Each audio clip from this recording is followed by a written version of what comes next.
got lots of stuff. Like, I'm involved in other organizations, and I've got a job. Do I really want to add more stuff?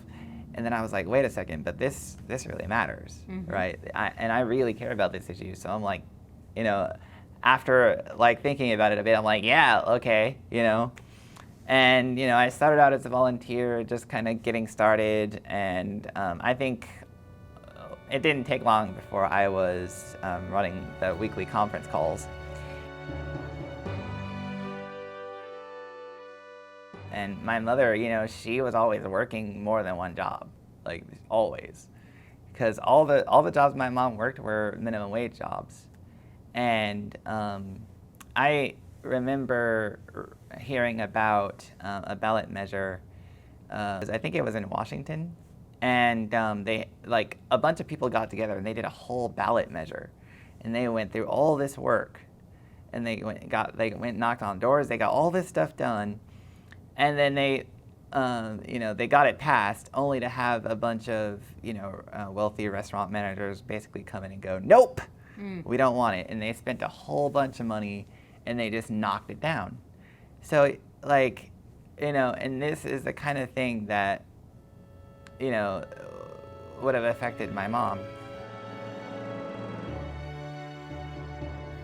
I started out as a volunteer. I was just kind of walking around in my living room one day, and I was probably singing something.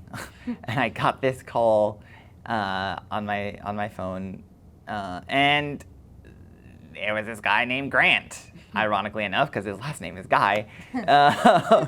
He's such a cool man. And, he was like, hey, would you be willing to help us with Wolf-PAC? And I'm like, yes, I know.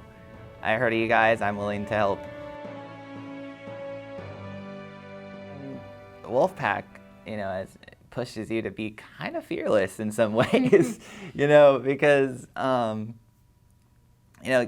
getting up in front of that committee, it was my second time doing it, but it was still really scary. Like, I was like, kind of like, oh my goodness, I was stressed out. And I think during the speech, during my testimony, I think I kind of got like emotional enough that my voice kind of went a little bit. And I think it kind of, and I had to say, whoa, excuse me, because my voice did this weird something or other, that's kind of something that if you're willing to stick this out, you'll be doing a lot.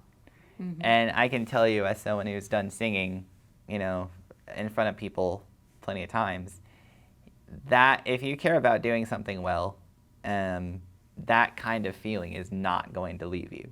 I mean, even the late great Luciano Pavarotti talked about how if you don't feel nervous before you go out there and sing, something's wrong with you, and you must not care. And that is, you have to be willing to feel that feeling over and over and over again until you win. And that kind of perseverance, I think, is Wolf-PAC's greatest ask.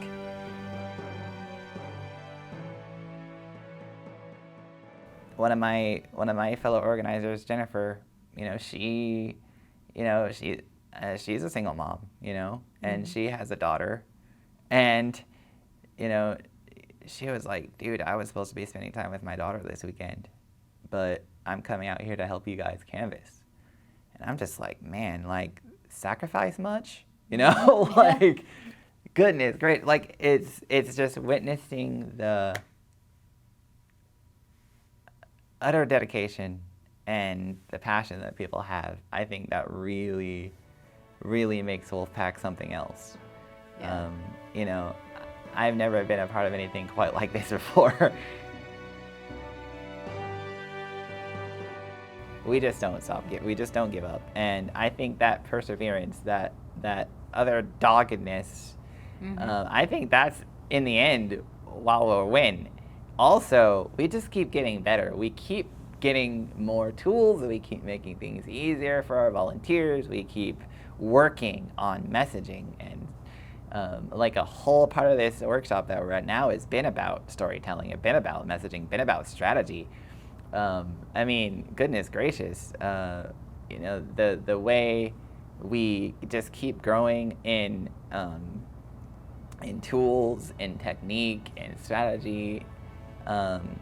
If we keep getting better and better like this, they won't be able to handle us, man. I think we'll get some really amazing things done.